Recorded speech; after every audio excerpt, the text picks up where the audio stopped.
Okay, so we are here for third set in women's volleyball here. We have number 24 car at Texas Tech. Set for Texas Tech leads 2 sets 1. Number 14 Kansas at FS1 leads in set 3 over TCU. Alabama State up 2 sets 1 at Alabama A&M after 3. In the fourth, Auburn leading Arkansas 2 sets to 1. Florida leads Oklahoma in the third set, and 2 sets to love. In the first, two sets to 0. In the third set, AC Network, Syracuse, the featured Wednesday night volleyball match. SC Network and AC Network have featured Wednesday night volleyball matches, and ACC Network featured one. Syracuse won, Boston College won.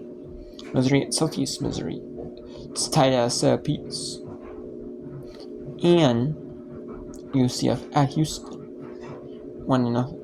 More of the sports are not the revenue sports, like football and men's and women's basketball. And maybe like the hockey schools, like men's and women's hockey. And like a lot of those sports, like for the schools that have men's and women's like, type schools and that. A lot of the sports schools, like big schools, they don't mind actually going to like smaller schools and playing, like volleyball. Like some schools are like willing to grow the game, like or just play games anywhere they can. And then we had earlier today we had Southeast Louisiana 2 Eastern game. We had Southeastern 1 local time. Indian Carnot word. We had Southeastern Louisiana 3 sets to win straight 3 sets to 0. And on the road, both 6-2 in Southland to 7-2. It goes to Southeastern 6-3 for Indian Carnot word. East going to sweep Charlotte in the featured game in the American day. In the featured Eastern game, Wednesday nights also has like featured games and conference play for a lot of conference teams. That's a featured game. We have Queens sweeps West Georgia. Chattanooga played Mercer at a back-to-back against East Tennessee State Tuesday night in the featured Southern Conference game, and then Mercer at East Tennessee State. Mercer at Chattanooga. They're doing the Tennessee trip today. Binghamton, New Haven played at Holy Cross. Yesterday and lost 3 sets to 1. Binghamton sweeps New Haven today. SC State, South Carolina State, a Division I school, a non-Division I Claflin, and swept them. Cincinnati beat Utah 3 sets to 1. Utah under 500. Utah's best hope. It might have to be win. Go to the second tier volleyball tournament, the NIVC. Missouri just took set 3 on Southeast Missouri.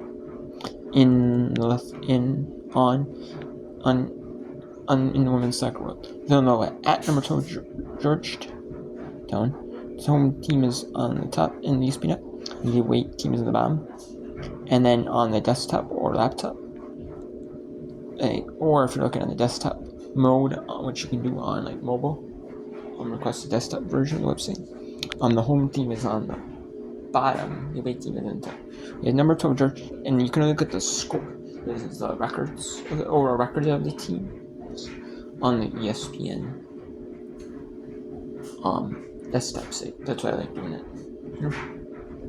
We have Georgetown 1-0 over Villanova at home.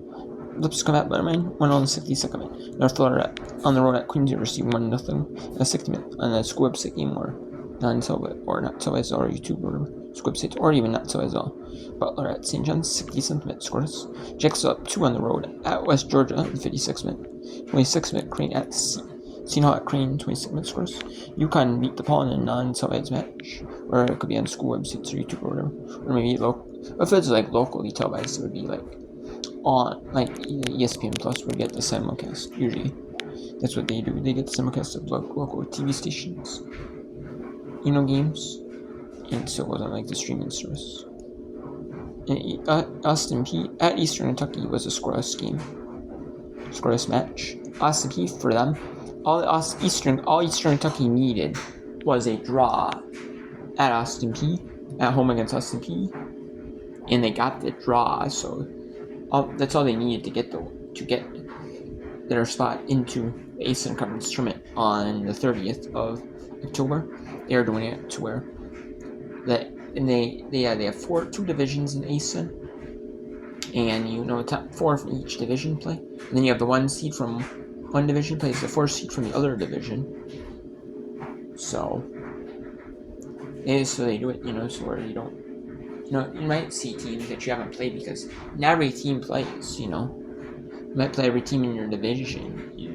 Then every team outside your division, you might not have played, or even in your division, you might not have played. So for conference play, so depends on how many conference games you play and how many members there are. So VMI played in non-conference. VMI in the Southern Conference. VMI does not really have many women's sports. They have women's volleyball. They don't have women's basketball, but like VMI does have women's soccer, and they're up 2-0. They won in the Southern Cup. They only got 1 win and 1 this season. 1 win and 1 draw. And they got their second one over Gardner-Webb squad out of the Big South. It was a non-conference game for VMI. VMI is the Southern Conference. Gardner-Webb's out of the Big South. And VMI wins 2-0 in kind of an upset, I would say. Providence at home beats Marquette 5-0. Sacred Heart 2-1 over Yale.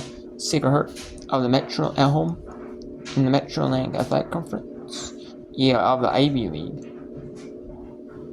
And Yale is in a non-conference game. Because Yale, their Ivy League does some midweek games because they only play 7. They only play each team in women's soccer. During conference play once. It's not like women's volleyball or women's basketball where the season's a lot longer. So you play every team twice. You play this in smaller conference. You play every team twice. Once at home, once on the road. And then you have Santa Clara at Gonzaga for the featured West Coast Conference women's soccer game on ESPN. One of them. They always have some feature. Some conferences have deals with them, so they get a few games on TV from certain sports every season. And this is one of them from the West Coast Conference, besides almost being on ESPN Plus. Santa Clara at Gonzaga at 9 Eastern ESPN. 9 Eastern Washington State at Oregon State. 2 Pac-12 members will leave for the new rebuilt Pac-12 in 2027 academic year. And then along with the other 7 members for football. For the other 7 FCS members for football. FBS members for football. Gonzaga's a non-FCS playing football member. So there's there for every sport but football. And then the other 7 members will be for football and all the other sports. And then that's at 9 Eastern, 6 Pacific. At 6:30 Pacific, 9:30 Eastern. San Francisco at Pacific. Burning at Leo Miramont, 10 Eastern. St. Mary's at San Diego. And Portland at CLU. So let's go to. Let's see here. Let's go to third set in Kansas, in Lawrence, Kansas. On Fox Sports 1. All the non-Big Ten games are on Big Ten Network. All the non-Big Ten games are on Fox Sports 1. They want to air. I bet you it was, but so.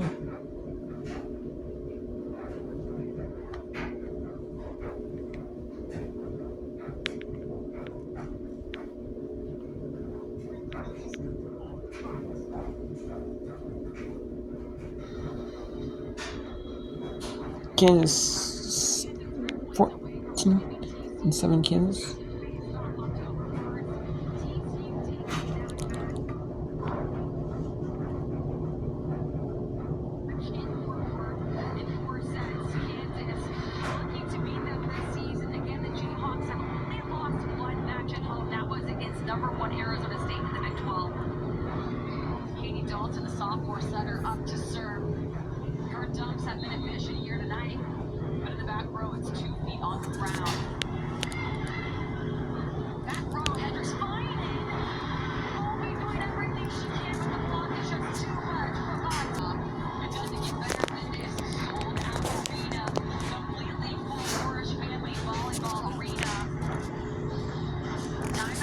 TCU, Jason Williams is out of challenges.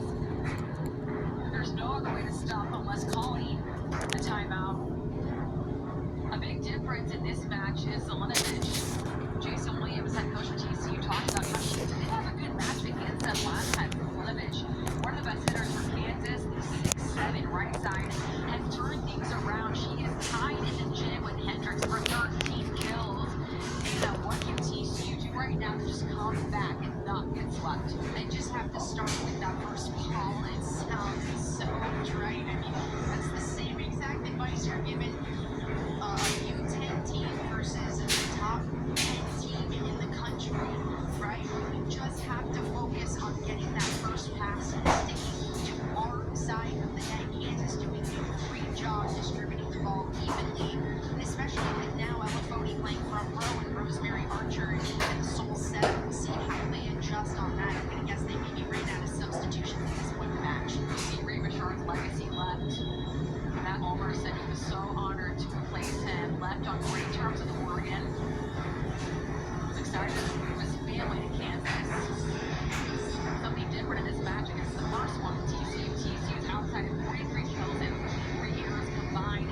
Last match against Kansas, and right now the Kansas offense is outplaying the Horned Frogs. Kansas City 256, TCU 212. Colby 3-option pass out to Kelly, but that block is closed at the last second. Swanson, 11 kills, slamming it down at TCU's throw. We are at match point in Lawrence, Kansas. And look at this. Zelenovich says no, and then Ryan Swanson, the athleticism, the physicality up at the top team. We're going to break. We're not going to match point. Bring it back. Don't go anywhere. Kansas 1 point away from sweeping. One of the best teams in the nation.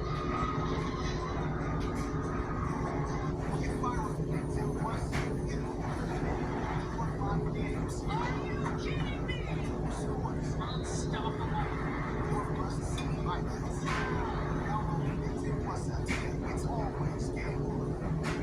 Now look here, detective.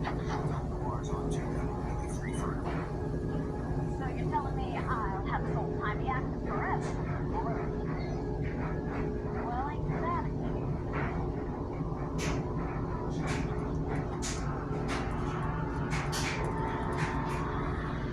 I'm coming to sports. Wake up. FS One's new daily sports talk. You can't be up and you know it. Your co-president, PFT. Nonsense. I'm losing my mind right now. Where you guys? Handle this like this. Wake up, Arsenal. Weekdays at 8 Eastern. FS One.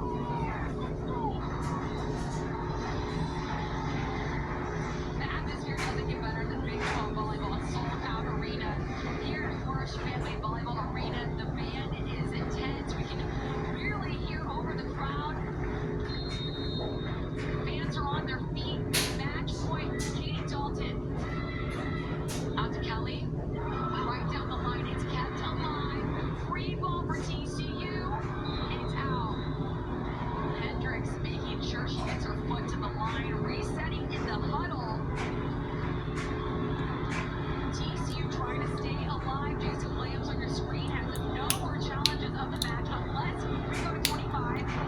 TCU avoiding the sweep right now. That's what they're looking to do. Match point for Kansas.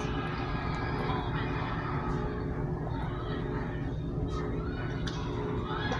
Colby yelling off. Hendricks on the hands of Zelenovich. 6'7" right side. Out to Swanson. Won't be popping it straight up. Avoided Hendricks again. Zelenovich. Right down the split.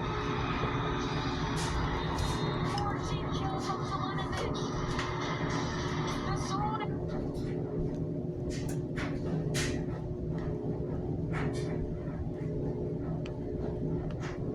From Kansas.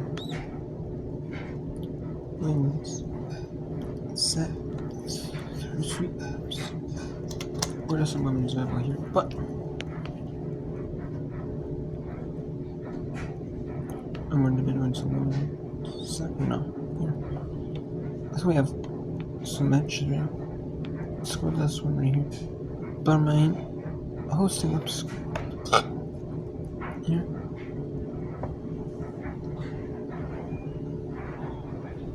Two-one Bellarmine with the lead, 4.5 minutes still.